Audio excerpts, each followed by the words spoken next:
గురుగారు మనం వ్రతాల గురించి మాట్లాడుతూ ఏకాదశి వ్రతం గురించి మాట్లాడున్నాం. ఎస్. ఇక ప్రదోష వ్రతం అసలు ఏమిటి? ప్రదోష కాలంలో చేసే వ్రతమా ఇది, లేదా దీనికి ఏమైనా ప్రత్యేకత ఉందా? ఎన్ని రోజులు చేయాలి, ఎంత నిష్ఠతో చేయాలి, ఆ విషయాలు చెప్పండి. అంటే ప్రతిరోజు మనకి ప్రదోష కాలం అనేది ఏర్పడుద్ది. ఓకే, అంటే ఎట్లయితే బ్రహ్మ ముహూర్త కాలం ఉంటుందో అలాగే ప్రదోష కాలం కూడా ఉంటుంది మనకి. బ్రహ్మ ముహూర్తం గురించి చాలామంది చాలా రకాలుగా చెప్తూ ఉంటారు. ఇక్కడ ఎందుకు క్లారిటీ ఇస్తున్నాను అంటే, మనం చెప్పే నెక్స్ట్ చెప్పబోయే చాలా సబ్జెక్టుల్లో మనం బ్రహ్మ ముహూర్తంలో చేయండి అంటాం. ఓకే, బ్రహ్మ ముహూర్తానికి కన్ఫ్యూజ్ అవ్వకండి. 3:30, మా అర్ధరాత్రి 2:30, 3:30, 4:30 రకరకాల కన్ఫ్యూజన్లు అవ్వకండి. సూర్యోదయానికి 2 గడియల ముందు, ఓకే, దాన్ని బ్రహ్మ ముహూర్తం అంటారు. అంటే సూర్యోదయం వరకు కూడా ఆ 48 మినిట్ గడియ అంటే 24 నిమిషాలు. ఆ 48 నిమిషాల పాటు దాన్ని బ్రహ్మ ముహూర్త కాలం అంటాం. అంటే 48 మినిట్స్ని మనం చాలా మంచి కార్యక్రమాలకు ఉపయోగించుకోవాలి. అలాగే ప్రదోష కాలము, సూర్యాస్తమయం, ఓకే, అయిన వెంటనే 2:30 గడియలు అంటే 1 గంట పాటు, దాన్ని ప్రదోష కాలం అంటారు. అంటే సూర్యోస్తమయంకి ముందు గంట సేపు, అంటే మన ప్రిపరేషన్కి, పూజకి, దేనికైనా సరే పూజ చేసుకోవడానికి సూర్యాస్తమయం తరువాత 1 అవర్ చాలా ఆస్పీషియస్ అంటాం అన్నమాట. ప్రదోష కాలంలో ఎందుకు పూజించాలి స్వామివారిని, మహాశివుడిని ఎందుకు పూజించాలి అంటే, శివుడు అంటే ఐశ్వర్యకారకుడు, ఐశ్వర్యాన్ని ఇచ్చేవాడు. కలియుగంలో ప్రతి మనిషికి కావాల్సింది ఐశ్వర్యమే, డబ్బే కావాలి. మనం ఎన్ని చెప్పినా కానీ, వేరే ఏం చెప్పినా కానీ, గురుగారు మాకు డబ్బు కావాలి, డబ్బు ఎలా వస్తుంది చెప్పండి అంటారు.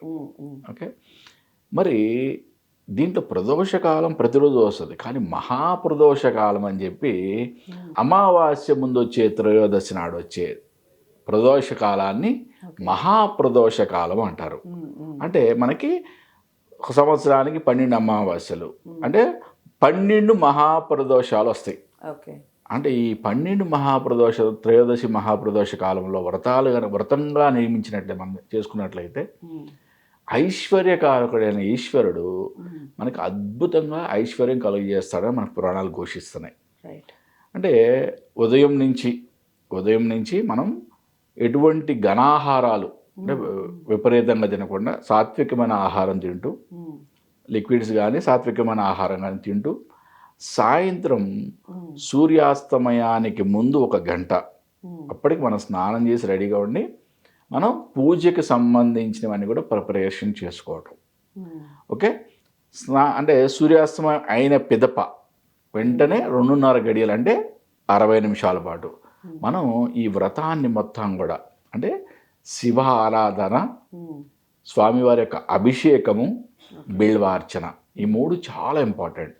మనం దీనికి ముందు పంచోపచార పూజ కానీ షోడశోపచార పూజ కానీ స్టార్ట్ చేసుకోండి, ఎవరికి వచ్చినట్టు విధంగా వాళ్ళు. ఓకే, ఈ రోజుల్లో చాలా సింపుల్ రెమెడీస్ అన్ని యూట్యూబ్లో ప్రతి దాని గురించి కూడా మనకి చాలా వివరంగా ఉన్నాయి. కాబట్టి చిన్నగా చేసుకునే వాళ్ళు పంచోపచార పూజ చేసుకోండి, పెద్దగా చేయాలనుకున్న వాళ్ళు షోడశోపచార పూజ చేసుకోండి. ఇక్కడ ఇంపార్టెంట్, ప్రతి దాంట్లో మనం చేసే దాంట్లో ఇంపార్టెంట్ భక్తి, శ్రద్ధ.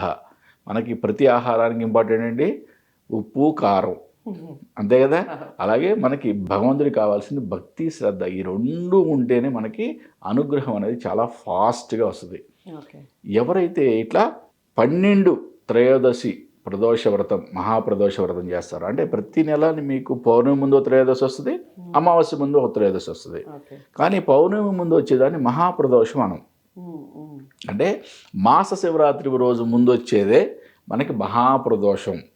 ఈ 12 మహాప్రదోషాలు కనుక ఎవరైతే వ్రతంగా ఆచరించి నియమాలతో, అంటే నియమాలు అంటే కూడా పెద్ద ఏం లేవమ్మా, నియమాలు అంటే కూడా పెద్దగా ఏం లేవు, బ్రహ్మచర్యం పాటించడం చాలా ఇంపార్టెంట్.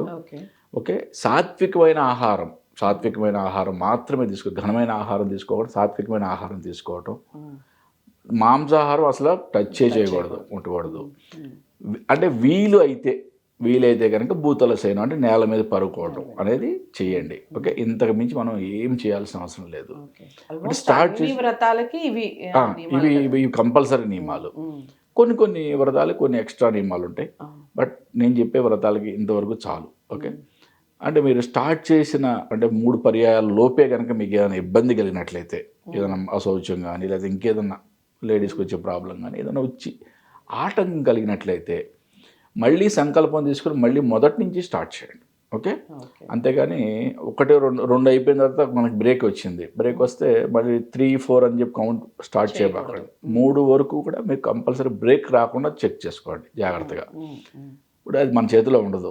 భగవంతుడు ఏ అశౌచమో లేకపోతే ఏదో ప్రాబ్లం ఇచ్చినప్పుడు అక్కడ వరకు చేసిన వదిలేసి మళ్ళీ సంకల్పం తీసుకొని భగవంతుని గట్టిగా ప్రార్థించి ఇప్పుడు మళ్ళీ ఎటువంటి ప్రాబ్లం లేకుండా చేసామని చెప్పి మళ్ళీ కోరుకొని మళ్ళీ స్టార్ట్ చేయండి. 3 దాటిన తర్వాత మీకు ఏదైనా ప్రాబ్లం వచ్చినా అక్కడ మీరేం టెన్షన్ పడాల్సిన పని లేదు. ఓకే, అక్కడ దాన్ని మనం ఆ నెల వదిలేసేసి నెక్స్ట్ మంత్ నుంచి మళ్ళీ కంటిన్యూ చేసుకుంటూ వెళ్ళండి. ఇది కూడా 1 ఇయర్ చేయాలండి. 1 ఇయర్ అంటే మనకి 12 ప్రదోష వ్రతాలు 12 నెలల పాటు.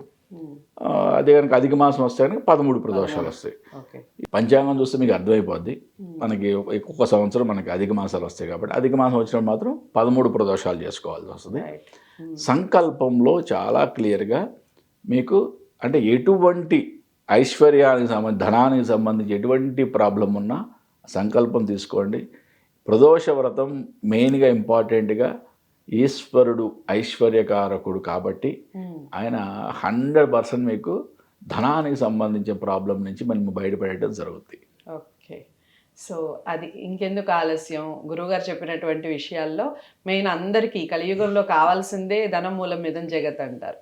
ఖచ్చితంగా ధనం గురించి అన్ని పూజలు చేస్తారు, అన్ని హోమాలు చేస్తారు, అంతా దాని గురించే. కాబట్టి ఇక మీరు భగవంతుడి ఆశీర్వాదం మీకు పుష్కలంగా దొరకాలి అంటే ఖచ్చితంగా ఈ ప్రదోష వ్రతం చేసే ప్రయత్నం చేయండి. డౌట్స్ ఏమన్నా ఉంటే కామెంట్ బాక్స్లో తెలియజేస్తూ, గురువుగారిని కలవాలి అనుకున్న వారు ఎవరైనా ఉంటే స్క్రీన్ మీద కనపడే నెంబర్కి కాల్ చేయండి. వీడియోని లైక్ చేసి షేర్ చేయండి, ఛానల్ని సబ్స్క్రైబ్ చేసుకోండి. మరో మంచి టాపిక్తో మళ్ళీ కలుద్దాం. నమస్తే.